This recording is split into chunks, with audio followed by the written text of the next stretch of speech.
가 조금 길어지면 언제 없어졌는지 모를 사람이죠. 최진봉 교수님도 함께합니다. 어서 오십시오. 오늘은 다음 일정을 취소하고 왔습니다. 오? 다음 방송을 취소하고. 유시민 권하는 사회. 그 좋은 사회는 아니거든요.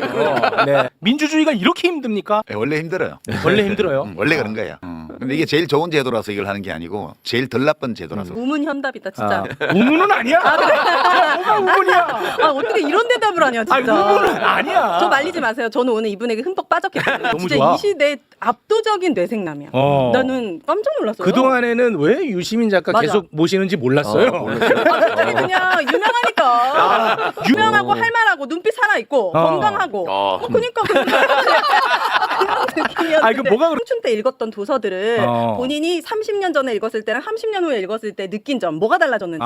근데 여기에 소개된 책이 거의 15권인데 제가 앞으로도 읽을 계획이 없는 책들이에요. 진짜 어려운 책들이야. 근데 이 지식인은 이런 책을 읽을 때 이런 걸 느끼는구나 하면서 내가 그걸 훔쳐볼 수 있는. 나 어제 밑줄 그으면서 봤어요. 그걸 느꼈다는 게 엄청난 대단하네. 느낀 게 대단하다 이런 말은 네. 오연혜 씨를 지나치게 표명하는 말 아니에요? 왜 이렇게 띄엄띄엄 봐? 아이 또 자기 책 읽었다고 또 지나치게 고평가하시네. 평소에는 저한테 지인이나 이런 분들이 문자로 이런 거 잘 안 보내거든요. 근데 이번에는 이렇게 해주세요. 꼭 대법관들 뭐 탄핵해 주세요. 고등법원 판사 탄핵해 주세요. 이걸 막 보내는 사람이 너무 많아졌어요. 그만큼 느낌. 그러니까 그간의 법비들이 검찰을 중심으로 맹활약을 했는데 그랬었죠. 맞아요. 사실 제가 이제 법원이 뒤에 숨어 있는 게 늘 아쉬웠고 네. 그리고 처음 개엄 초반부터 내가 조희대가 진짜 나쁜 사람이라고 얘기했잖아요. 네, 근데 맞아요. 이걸 다 드러내줘서 한편으로 반갑기도 한데 너무 심각해 지금 이게 해놓은 짓거리가. 네. 이 윤석열의 내란을 떠받치고 있었던 그 네트워크가 어디에 숨겨져 있었느냐 이런 것들이 다 드러나는 거예요. 그러니까 이 내란이라는 열병이 한번 지나가는 동안에 우리 몸에서 그동안에 우리가 징후를 뚜렷이 느끼지 못했으나 네. 우리 몸을 골병들게 만들고 있던 여러 요소들, 후유증 같은 건가? 그 고위 관료들, 네. 법관들, 뭐 검사들은 그 전부터 이미 나타났고, 그렇죠. 그다음에 군 장성들 뭐 등등해서 그다음에 뭐 민간 무슨 헌법 전문가, 형법 전문가, 로펌, 법률 회사들 이런 것까지 지금 한국 사회의 또아리를 틀고 있던 암적인 요소들이 다 드러나는 과정이에요. 그동안에 잘못 표현했던 게 아닌가 하는 게 하나가 있어요. 뭐냐면 윤석열 이 대통령 하나 잘못 뽑아가지고 이 나라가 이게 뭐냐 매번 저는 그렇게 한탄을 했는데 맞아. 그렇죠. 내가 지금 봤더니 윤석열은 억울해.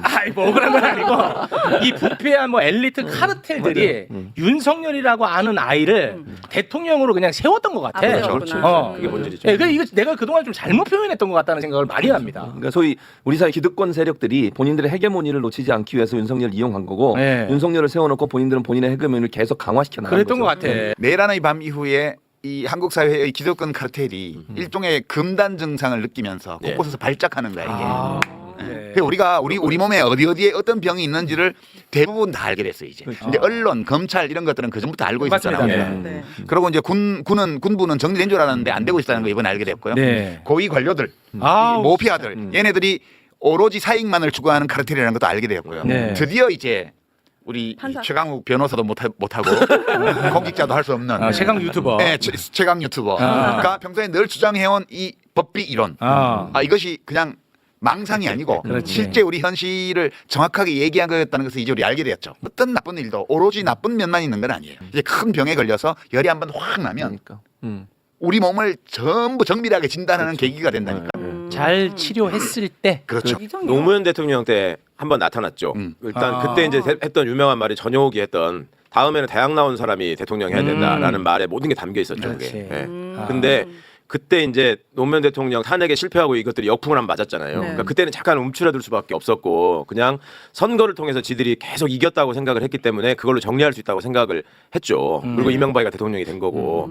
근데 지금 이제 이재명 대통령이 되는 거는 얘네들이 볼 때는 걔들 기준으로 노무현보다 더 심각한 사람인 거야. 성장 과정이나 학벌이나. 그래도 노무현 대통령은 상고 명문 상고라도 나온 저걸로 얘들이 뭐라도 이거 고등학교는 나왔네 이렇게라도 할 수 있었는데 이재명은 그것도 아니잖아. 중학교 고등학교는 못 다녔으니까. 공장 다녔잖아. 공장. 그러니까 내가 작년에 여기 나와서 그 얘기 했잖아요. 암세포론에 빗대어서 이제 이 국힘당이나 이런 윤석열 정권 설명한 적이 있잖아요. 네. 지금 그때 이제 그 한 얘기 중에 내가 암이 원래 발병했던 환부가 있는데 거기 수술을 하면 다른 데서 막 암세포들이 증식해서 그걸 전이되었다 이렇게 보통 얘기를 하는데 네네네. 그게 전이된 게 아니고 원래. 원래 거기 있던 그러니까 암세포가 옮아간 게 아니고 거기도 원래 암세포가 있었다고요. 이게 한 곳을 도려내니까 다른 곳들이 골기한 거예요. 그래서 이 암에 대한 외과 수술 그 우리가 고기 있는 암만 발견했을 따름이지 사이즈가 작은 암들 그러니까 10억 개 이상의 암세포가 돼야 뭉쳐져야 사진으로 잡히거든요. 그러니까 뭐 100만 개, 200만 개 정도로 증식한 암세포는 사진에 안 잡혀서 그걸 모르고 있는 거예요. 지금 우리가 보는 이거는 윤석열이라는 이 암의 환부를 도려냈잖아요. 네. 국회에서 1차 시술을 계엄 해제를 하고 탄핵을 해서 1차 시술을 했고 그러니까 계엄 해제가 1차 시술, 예. 국회 탄핵이 2차 시술, 그리고 헌법재판소의 탄핵 인용이 3차 시술로 여기를 드러냈잖아요. 네. 드러내고 이 과정에서 이 암과 교신하고 있던 다른 암 조직들이 차례차례 걸리한 거예요. 그게 한덕수, 최상목 등등 이 모피아들. 아. 예? 네. 그다음에 거쳐서 대법원까지. 좋은데. 이게 서로 교신하는 암세포들이 어디까지 퍼져 있느냐를 우리가 거의 다 본 것 같아요. 이제 우리 과제는 어떻게 이것들을 적절한 첫 시술을 하고 시술이 필요한 데는 요법을 쓰고 그렇게 해서 어떻게 우리 사회가 건강한 몸으로 다시 올라설 수 있는가. 그렇죠. 이제 이거를 앞으로 시간을 두고 해야 돼요.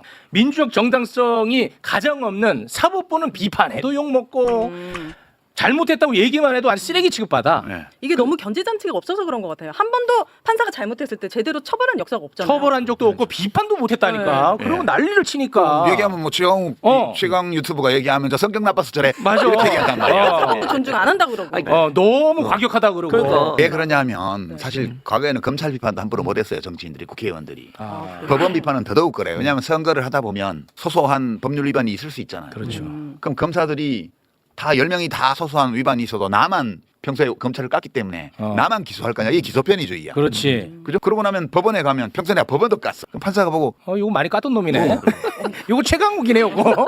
그러니까 법원의 정치적 편향성과 교만, 독선 이런 것이 검찰의 기소편의주의하고 결합하면 법원이 정치화되고 정치가 사법화되고 이렇게 해서 민주주의를 법치주의가 파괴하는 무서운 결과를 초래할 수 있다고 이번에 두 분의 이번 소수 의견인데. 대법관 소속인 이 얘기예요. 이 얘기. 예. 이 그분들이 지극히 상식적인 얘기를 한 거라고 아. 사실은. 그리고 정확히 조희대와 9명의 대법관들은 정확하게 그 짓을 한 거예요. 그렇습니다. 사실 민주당에 있을 때 이제 대법관 동의안이 계속 올라왔었잖아요. 그걸 다 통과시켜줬잖아요. 네. 민주당이. 뭐 저기 그 800원 판사 오석주 뭐 이런 아, 분들 다 오석준이. 있었잖아요. 그러면 그때마다 내부에서 이거 확실하게 날려야 된다. 이런 사람들 시키면 안 된다. 그럼 앞으로도 이런 사람 또 보낸다. 그렇게 얘기할 때마다 그때는 이제 무슨 논리가 있었냐면 아니, 그래도 김명수 대법원장이 우리 정부에서 임명한 대법원장인데 그 사람이 제청한 사람이니까 김명수를 어느 정도 그걸 힘을 실어줘야지. 여기서 김명수가 안 그래도 임기 막판인데 오석준까지 날리면 김명수는 아무것도 못하고 이제 나간다. 그것도 있고 얘 날리면 더 못된 애 데리고 온다. 네, 뭐 어차피 윤석열은 안 받아줄 거니까 예, 그렇게 이제 얘기를 많이 하면서 그리고 또 다른 한편으로는 괜히 그렇게 얘기했다가 나 나중에 혹시 저기 하면 어떻게 하는 생각들이 분명히 있고 있어요. 그래서 위축되게 있었던 거야. 분명히 있고 근데 그 말을 자기라고는 얘기를 안 하고 이재명 대표 핑계를 냈어요. 이재명 대표 재판도 많은데 불리하다. 굳이 사법부를 자극할 필요가 있냐. 그러면 제가 아니 그거하고 저거하고 상관없다. 그거 그러면 잘해준다고 해서 쟤들이 봐줄 것이냐. 봐주고 그거 전혀 절대 그렇지 않다. 증명돼서 이번에 네. 10명 다 그러니까요. 조희대 포함해서 10명 다 증명됐다. 했잖아. 근데 막 속이 터져 죽겠다네. 그러니까 저를 오히려 막 이렇게 뭐랄까 과격분자. 아니 자제를 시켜. 너야말로 최강욱이 재판 많은데 진짜 네가 너무- 자꾸 그러면 너무 튀어. 너만 손해야. 내가 우리가 이렇게 해서 너를 위해서라도 이렇게 하려고 하는 거면 아니 나 필요 없으니까 그냥 해도 안 먹혀. 저는 이제 이 사법 관료 집단이 법원 관료 집단이 얼마나 취약한지를 보이는 징후가 벌써 드러나고 있다고 생각해요. 그 대표적인 예가 민주당이 법원 행정처장을 불러다 놓고 너 6만 페이지 다 읽었어? 12명이 다 읽었어? 이렇게 차분하게 물어보니까 네. 다 읽었다고 했잖아요. 읽었다고 했습니다. 분명히 읽었다고 했어. 형사기록 전자스캔으로 기록을 모두 보셨다라고 그렇게 확인은 되고 있습니다. 그러니까 그 다음에 바로 로그 기록 내놔봐. 이렇게 갔잖아요. 말 섞고 이러는 사람들이 아니야. 꾹 다물고 가만히 있다 그냥 판결하면 그만이야. 니들이 어쩔 건데. 근데 지금 거의 수다맨이에요. 이게 그러니까 다급하다는 거구나. 그럼 조희대와 9명의 대법관들이 법과 법률과 관행과 자기들 내규를 다 어기면서 그렇습니다. 이게 무협지에서도 서로 겨룰 때 초식이라고 그러잖아. 서로 정말로. 정해진 초식이 있어. 근데 이걸 안 하고 암수를 쓰는 거잖아. 암수 반칙을 한 거라고. 테이블로 머리를 찍었어. 네. 그러니까 주먹으로 이렇게 하기로 했는데 반칙을. 갑자기 돌멩이로 쳤단 말이야. 그러니까 나무젓가락 꺾어서 찌르는 게 정당한 거야 이제는. 그렇습니다. 그러니까 국회 쪽에서 자기들이 가지고 있는 무기를 다 꺼내는 거야. 요즘 이제 대법관들은 독자적인 의견으로 9명. 한 거냐? 네. 저 고등법원 이재권이 왜 이러는 거냐. 네. 제 생각을 좀 말씀드리자면 저는 이 9명 중에서도 특히 그 두 분의 그 소수 의견에 대해서 반박하는 보충 의견을 낸 5명이 있었잖아요. 아, 그렇습니다. 네. 그 5명을 주목. 여기가 돌격대예요, 돌격대. 네. 진짜 5명이 돌격대인데 이게 이제 말 같지 않은 소리를 거기다 써놔가지고 뭐 지연된 정의는 정의가 아니라는 무슨 거기에 사실 써놨는데 불법 재판의 증거를 많이 자백해놨더라고 예, 보통 의견에. 그게 굉장히 근데 이제 이 사람들의 면면을 보면 일단 서경환, 이수견, 그다음에 박영재, 와, 박영재는 신숙희, 마용주 이렇게 돼 있거든요. 마- 여기 지금 이수견 하나만 서울법대 내란과 출신이 아니에요. 어. 4명은 다 서울법대 내란과고 그래요? 마용주, 박영재, 신숙희는 어떤 사람이냐면 조의대 참모 출신이에요. 왜 법원행정처 차장이 대법원장의 신복이냐?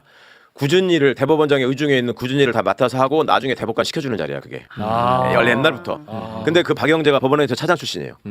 그 다음에 신숙희는 법원행정처의 실장 출신인데 여기다가 여성 몫으로 한 명씩을 둔 자리에 가서 있었던 거예요. 그러니까 신숙희 입장에서는 이 조이대가 은인이야 은인. 자기를 출세시켜준 은인이에요. 마용주는 수석재판연구관 출신이에요. 수석재판연구관이라는 건 뭐냐면 대법관들이 지금 봤다는 보고서의 최종 책임자가 수석재판연구관이에요.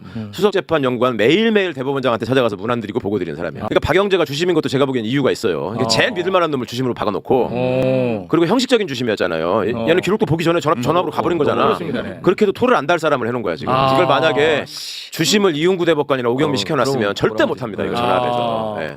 그게 서부의 오경미 대법관이 거기 들어가 있었잖아요. 그렇습니다. 예, 예. 박영재 대법관이 네. 이제 그 네 명 주심으로 된 하나로. 서부에 오경미 대법관이 들어 있었거든. 그러니까 네. 서부에 보내놓으면 합의가 안 되고 네, 절대 안 시간만 끌기 때문에 거기를 제껴버리고 그냥 형식적으로 스쳐 지나왔어. 그렇죠. 네. 전화번호. 아, 근데 그렇게 사사로워 대한민국 대법원의 대법관들이 그러니까 이게 문제라는 그러니까 거예요. 사법 암세포라고 관료라고 말을 하는 아, 게 처참하다. 우리가 기대하는 진짜 거는 처참하다. 씨. 야 저 대법관이라고 하는 거는 판사는 저지인데 대법관이 되면 저스티스라고 불러요. 우와. 호칭 자체가 달라져. 영미법에서도. 그리고 미국의 경우에는 이 연방 대법원의 대법관들을 지혜 9기둥이라고 그래요. 지혜로운 9기둥. 근데 이것들은 기둥이 아니고 그냥 쫄자들이야. 그러니까 지금 가장 쫄자들 3명을 내가 지금 먼저 말씀을 드린 거고 대법원장이 대법관들을 제청해야지만 그 다음에 대통령이 임명을 하고 그러니까 국회 동의를 거쳐 대통령이 임명하는 거예요. 그러니까 대법원장이 다 묻은 사람들이야 이렇게. 이런 사람들이 딱 나서가지고 아니 대법원장님이 하자는데 당신들 2명이서 지금 이러는 게 말이 안 돼. 우리가 딱 이렇게 하고 스크럼 짜는 아까 돌격대 역할을 한 거예요. 그러니까 이런 모습들이 저는 이게 너무 슬픈 거예요. 그러니까 우리가 가지고 있었던 그 기둥 역할을 해달라는 기대가 전혀 의미가 없어지게 된 거고. 이제 이재권 얘기를 드리자면 이재권은 왜? 마용주하고 저기 신숙희하고 대학 동기야. 근데 이 기수가 23기인데요. 23기가 이미 3명이 대법관이 됐어요. 그래가지고 사실상 어려워 지금 기수의 대법관이 너무 많이 나와서. 그런데 이재권이가 5월 2일 날 그냥 저질러 버린 거는 원래 이게 제주도 출신으로 되게 성실하고 말을 잘 듣는 착한 스타일이에요. 대부분의 판사들이 성실하고 말을 잘 듣는 착한 스타일. 이게 그 소위 말하는 언론에서 정통 법관이라고 표현하는 사람들의 특징인데 속으로 엄청난 지 자부심과 자존심을 숨기고 겉으로 굉장히 젠틀하고 굉장히 얌전하고 성실해 보이는 사람들이야. 근데 이재권 입장에서는 제가 보기에 이 조이대가 결행한 걸로 봐서 이게 법원에 누구도 이거는 대법원장이 그럴 만했다라고 생각하는 사람은 아무도 없어요. 이거는 대법원장이 독하게 맘먹고 저지른 거다라고 생각해 지금 다. 그럼 이재권은 그 전에 양승태 비서실에 있었던 비서실 판사예요. 그러니까 대법원장이라는 위치가 얼마나 존귀하고 존엄한 것인지를 비서로서 본 친구야. 이재권은 몇 년 동안에. 그러니까 대법원장이 결행을 했는데 내가 이 상황에서 최선을 다해서 이거를 보필을 해야지 나한테 문이 열린다라고 5월 1일까지 생각했을 거예요. 근데 문이 닫혔어. 근데 지금 아니잖아. 어떡하냐 이제. 그럼 심각해지네. 지금 심각해진 거야. 그들이 여론에서 이렇게 가족과 신상이 틀리는 경험이 네. 처음일 거예요. 이게 그냥 근데 어느 정치 세력이 하는 게 아니고 네티즌들이 찾아내가지고 과거 판결 다 파내고 그다음에 뭐 친인척 관계, 뭐 동창 관계, 무슨 결혼식 주례를 누가 받냐까지 다 파내고 있잖아. 뭐 아빠한테 주식을 다시 팔아서 뭐 70몇 억을 차액을 하고 와. 그러고 뭐 그런 캐비넷도 다 열고 있어 지금. 뭐 입건된 거 뭐 이런 거 석건 다 찾아내고 있잖아. 이런 상황을 겪어보지 않은 사람들이에요. 이게 지금 몹시 당혹스러울 거라고 보고요. 뭐라고 했죠? 그다음 날 아침에 얘기했잖아. 저 대법원장. 그러니까, 살펴보겠다고. 아니 뭐 어떤 절차를 밟았는지 예. 지켜봐야 되는데 뭘 지켜봐? 뭘 지켜봐? 이미 다 봤는데 뭘 아니 지켜봐? 수십 년 판사를 하는 사람이잖아. 네. 우리 헌법 77조 개헌법 앞단에 보면 국회에 대해서는 합법 합헌 개헌인 경우에도 국회에 대해서는 아무것도 할 수 없어요 대통령이. 근데 그날 밤에 국회 개헌군이 쳐들어가서 유리창 끼고 들어가고 막 다 봤잖아. 맞습니다. 무슨 검토해봐야겠는데. 뭔 절차를 거신지 뭘 볼 게 있다고. 그러니까 대법원장이라는 사람이 그런 말을 할 정도면 이것은 이미 한패라고 봐야 되는 거예요. 뭐라도 있는 건데 제가 이 사람들 안다 그랬잖아요. 이수겸만 빼고 개인적으로 다 아는 사람들이에요. 이 사람들은 앞에서 그냥 야 이 자식아 이렇게만 해도 얼굴 빨개서 아, 진짜요? 애들이야 진짜 이게 이재권, 마영주, 박영재, 신수기 너무 화가 나서 그러는 거예요? 얼굴 빨개지는 게? 아니 어떻게 해야 될지 모 실제로 내가 애들 데리고 얌마 이렇게 해봤어 내가 애만 학교 다닐 때. 진짜요? 해봤대. 거기야 오정 TV를 좀 모셔야겠네 이 여덟. 아니 그러면 여론이 진짜 중요하네. 그렇다니까. 여론이. 그래 지금 밤잠 못 잔다니까. 여론이 폭발하고 여론이 그냥 국민들 여론뿐만 아니라 판사들도 지금 그렇지. 엄청 이 사람들한테 뭐라고 하고 있어요. 지금 현재 실명 비판하고 있더라고요. 맞아요. 근데 아니요 이게 잘 들어봐요 그 조희대 씨. 아, 조희대 씨. 잘 들어보세요. 어. 특검 안 되니까 특검? 이번 이 재판 불법 재판에 대해서 어. 여러 가지 범죄 혐의점이 많아요. 그럼. 배당도 하기 전에 이미 재판 기록을 봤다든가. 그렇지. 이런 불법의 혐의가 짙어요 지금. 그렇습니다. 그리고 네. 서부에 회부하기도 전에 이미 전압기를 지정했다든가 이런 그렇지. 의혹들이 다 있습니다. 맞습니다. 특검 도입해가지고 이번 이 불법 재판의 혐의에 대해서 다 파야 돼요. 그렇죠. 이 공격을 그래들이 감당해야 돼요. 그러니까 조희대는 사법 개혁의 선구자입니다. 그렇지. 네, 윤석열은 검찰 개혁의 개혁의 선봉자.